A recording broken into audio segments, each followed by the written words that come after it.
नमस्कार, Hindi variety show बधाई हो में आप सबका हार्दिक स्वागत है। भारत से मीलों दूर टोरंटो में अपनी संस्कृति, भाषा, अपने समुदाय से जुड़े रहने का एक प्रयास, जिसमें हम टोरंटो के ही किसी नुक्कड़ में बसे सफल दक्षिण एशियाई चेहरे से रूबरू होते हैं। स्टूडियो में आमंत्रित मेहमानों से अहम विषयों पर चर्चा करते हैं, जहां तक हो सके अपनी भाषा में। और इस मंच की सूत्रधार हूं मैं गीतिका। आज स्टूडियो में बात करेंगे Canadian museum of Hindu civilisation द्वारा आयोजित किए जा रहे एक कार्यक्रम जिसका नाम है वॉल ऑफ पीस पर। रिपोर्ट देखेंगे टीटीसी पर आधारित एक प्रदर्शनी पर, लेकिन सबसे पहले नेपाल कम्युनिटी डेवलपमेंट फाउंडेशन, जो नेपाल के कुछ पिछड़े इलाकों में प्रशंसनीय कार्य में जुटी है, उसी पर ये रोचक रिपोर्ट। ये जो आप देख रहे हैं, ये है फॉग कलेक्टर। ये एक 20 बाय 40 फुट पॉलीप्रोपिलीन से बना जाल है जो दो खंभों के बीच लटकाया गया है। ये पूर्वी नेपाल में बसा नामसालिंग क्षेत्र का डंडा बाजार इंस्टॉलेशन है। यहाँ पहाड़ी कोहरा से साफ पीने का पानी इकट्ठा किया जा रहा है। पीवीसी पाइप्स द्वारा ये पानी टैंकों में जमा किया जाता है। करीब 500 लीटर पानी 24 घंटों में इन टैंकों में इकट्ठा किया जाता है। To date, that's the largest fog water installation in Nepal. That's 6 large collectors. On each fog collector, we can extract about 500 liters of drinking water a day. So the average daily yield on that project is 3,000 liters, and that's quite a substantial amount for a small community. The recent development of that project is a 25,000 liter reservoir to house the drinking water when it's being harvested, because there were times when so much was coming from that collection system that the community couldn't use it all, and it was being spilled and wasted. So we had to, and of course, then when the dry season comes, there's a need for water, and the fog water system isn't producing as much. So you want to, sort of warehouse all the water you can while you're producing quite a bit. The area itself is really quite beautiful. It's a very, well, not mountainous, but it's in the foothills, so it's very, very hilly and challenging on its own right, but it has a raw beauty that's really quite stirring. And I think also that we're able to do the kind of work that we're doing there because it actually is a little bit better built up than other parts of the country. The western part of the country does not have the same infrastructure of roads and communication lines and so on. The east, at least, you are able to a certain extent to get from A to B reasonably well. In the west, that's still something of an issue. So I think there's a couple of points in the East's favor right there. And really, I think that we're have a constituency and a basis there in which to proceed. In fog कलेक्टरों का निर्माण कई Canadian संस्थाओं की मदद से की गई है, जैसे नेपाल कम्युनिटी डेवलपमेंट फाउंडेशन, जो एक रजिस्टर्ड कनेडियन उपकारी संस्था है। ये नेपाल के पूर्वी क्षेत्रों के विकास परियोजना में मदद करते हैं। अब कनाडा में फॉग क्वेस्ट नामक संस्था स्थापित की गई है, जो विश्व भर के कोहरा परियोजनाओं में मदद करते हैं।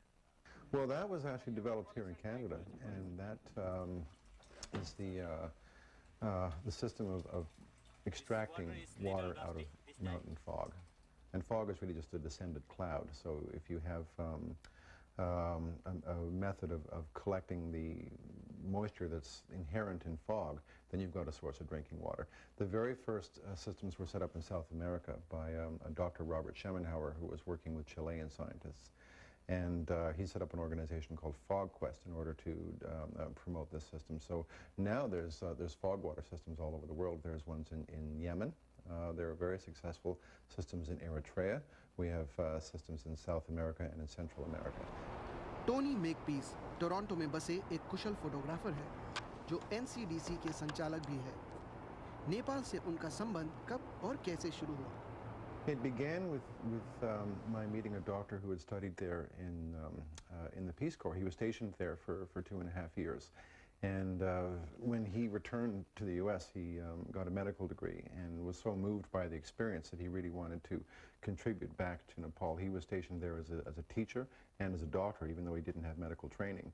So he really wanted to come back with full training to be able to assist the people there. And when I met him and he told me about the project, I was quite interested. And in 1995, I got to visit this region, which was very remote. Agricultural region. It was subsistence farming. completely off the trekking routes. It was completely away from any of the big tourist centers. So I would not have had the opportunity to visit any place like this had it not been for someone to take me there. आश्चर्य की बात यह है कि नेपाल में राजनीतिक व्यस्तता और हिंसा के बावजूद कई सामाजिक परियोजनाएं चल रही है। No, it's been quite a wild ride since we've been involved, and of course we're paying close attention to this. And in the past few years, of course, with everything that's been going on over there, it's presented a lot of challenges for us. And of course, there was the event with the royal family in June 1st, 2001, and ever since then, the Maoist insurgency, as anyone who's following Nepal will know about, has created a number of problems. And of course, it's an impediment to the level of work we would like to be doing, of course. Nepal का उत्तरी क्षेत्र विश्व भर के लिए एक प्रेरणा है। राजनीतिक व्यस्तता, पारिस्थितिक समस्याएं और निरक्षरता के बावजूद सामाजिक कार्यकर्ता इन छोटे गांवों में विकासशील काम कर रहे हैं। It's vitally important because you want those communities to survive. You don't want the modern trend of everybody migrating to the cities to continue and leave the countryside essentially abandoned except for agribusiness. You really want active communities there, and a place like Nepal has so many of those little communities that are at risk, and you want to be able to create conditions that makes the young people want to stay there and stay with the land, develop other types of businesses, and really create an active and vibrant community there. Certainly, that eases the pressure, I think, on the cities, and also develops those areas which is valuable on its own merit, I think.